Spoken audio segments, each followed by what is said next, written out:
Dodo mengajak para ketua partai makan siang sebelum dilaksanakannya perombakan Kabinet Menteri di Istana Negara Jakarta Pusat Rabu 15 Juni 2022. Tampak hadir Ketua Umum PDIP Megawati Soekarno Putri, Ketua Umum Partai Gerindra Prabowo Subianto, Ketua Umum Partai Nasdem Surya Paloh, Ketua Umum P3 Soeharto Monoarfa, Ketua Umum PAN Zulkifli Hasan, dan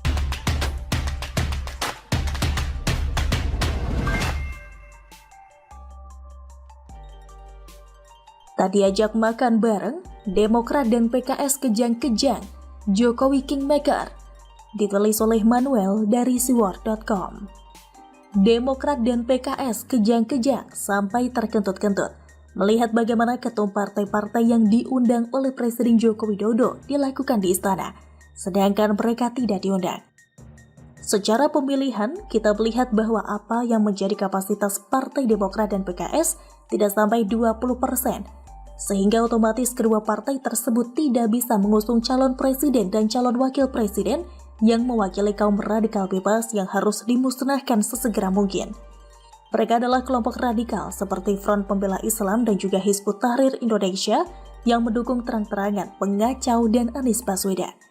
Presiden Joko Widodo mengundang makan ketua umum partai dari PDIP, Nasdem, Gerindra, Golkar, PKB, PAN, dan PBB. Yang tidak diundang adalah partai besar Demokrat dan PKS, sedangkan partai lainnya seperti Perindo, PSI, Berkarya, Garuda, PKPI, dan partai kecil lainnya memang tidak diundang bukan karena berbeda pandangan politik. Salah satunya Partai Solidaritas Indonesia mendapatkan atensi Presiden Joko Widodo karena di dalam kabinet kementerian diletakkan orang-orang Partai Solidaritas Indonesia yang menjabat sebagai wakil menteri. Yang paling menyakitkan adalah memang partai-partai besar seperti Demokrat dan PKS yang tidak diundang. Mereka memang dibuat karena secara terang-terangan orang-orang yang ada di dalam partai itu memiliki hati yang busuk untuk NKRI.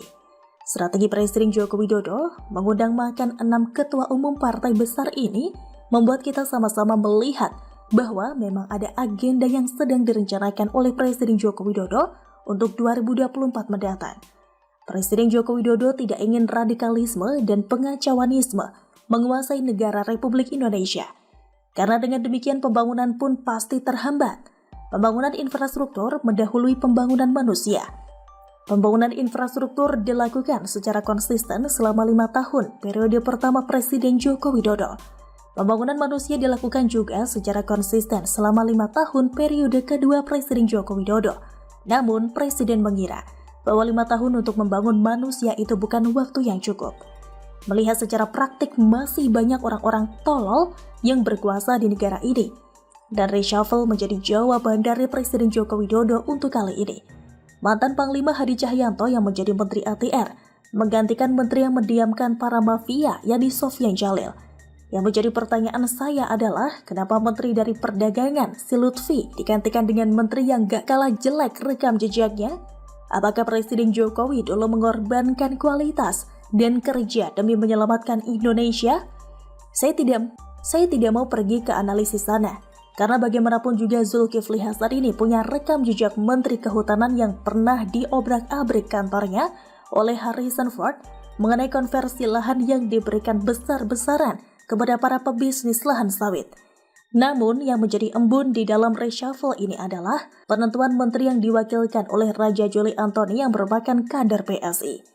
Inilah yang membuat PKS dan Demokrat terkentut-kentut melihat Raja Juli Antoni yang siap akan menghancurkan seluruh praktek-praktek ilegal dari pembebasan lahan yang sampai saat ini tidak ada jalan keluarnya oleh menteri terdahulu. Dari sini kita lihat bahwa Kingmaker sudah bukan lagi Megawati, melainkan Presiden Joko Widodo. Dia adalah sosok yang berdiri di atas kepala banteng, seperti ramalan Sabdo Palon untuk menguasai Nusantara dan menegakkan keadilan, memusnahkan dedengkot HTI, FPI, dan radikalis lainnya yang diwakilkan oleh Anies Baswedan, Demokrat, dan PKS. Begitulah greget-greget. Bagaimana menurut Anda? Sesuatu dan dia tidak hanya mengedit meme-nya saja atau apalagi dia mengedit ya. Satu, saya bukan pengeditnya. Kedua, saya pun tampilkan siapa yang menampilkan pertama. Nah, setelah itu ternyata baru heboh kira-kira sudah 4-5 hari. Itu ternyata ada yang kemudian meramaikan. Ini yang saya sebut biasa, gorengan yang oleh para buzzer itulah yang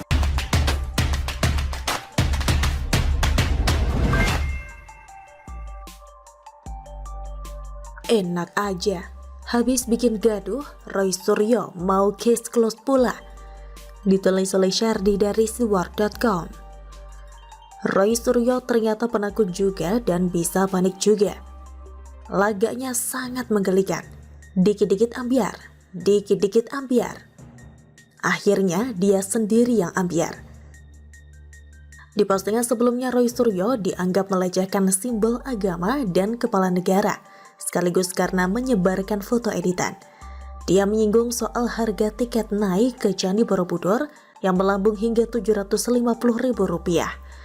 Dia share 2 foto meme stupa Candi Borobudur yang sudah diedit wajahnya jadi mirip seperti Presiden Jokowi.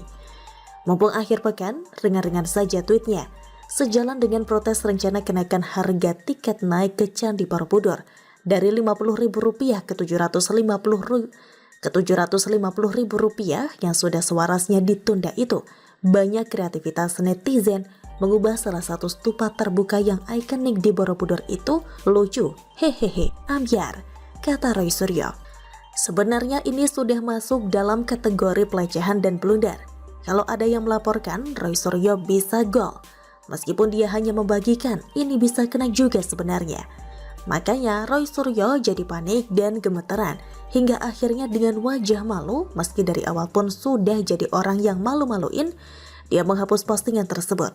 Tapi dia tidak minta maaf sih, agar tidak ada yang memprovokasi lagi dan dianggap mengedit karena ketidakfahamannya, maka postingan tersebut saya drop. Case close. Intinya, 2 meme tersebut sudah ada sebelum saya posting. Kemudian diposting ulang lengkap dengan ID akun aslinya dan memang dikaitkan dengan rencana kenaikan tarif naik Candi Borobudur yang memang sudah sewarasnya ditunda itu, kata Roy Suryo. Enak aja case close. Dia yang bikin gaduh, dia yang bikin cuitan sampah, malah dengan seenaknya menganggap masalah ini selesai. Kalau dia dilecehkan dan dihina, dia terima nggak? Dulu ada yang nyebut Dewa Panji, dia sendiri kebakaran jenggot dan ngamuk gak karuan. Ngaca dulu lah. Sudah bikin gaduh malah mau lepas tangan begitu saja. Mantan menteri punya gelar bangsawan tapi perilaku sangat parah. Mungkin karena terlalu nongkrong di Partai Demokrat, akhirnya jadi bobrok begini. Harusnya dia minimal dihukum menyanyikan lagu Indonesia Raya sebanyak 100 kali. Kalau salah, ulang balik. Kalau lupa lirik, ulang balik. Menggelikan sekali melihat orang yang sudah bikin gaduh, tapi tidak merasa bersalah dan bikin kesimpulan secara sepihak bahwa kasus selesai.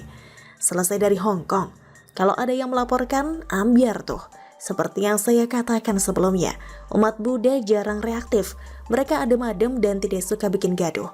Kalau tidak, Roy Suryo pasti sudah didemo berhari-hari sampai dia terkaget-kaget dan kejang-kejang.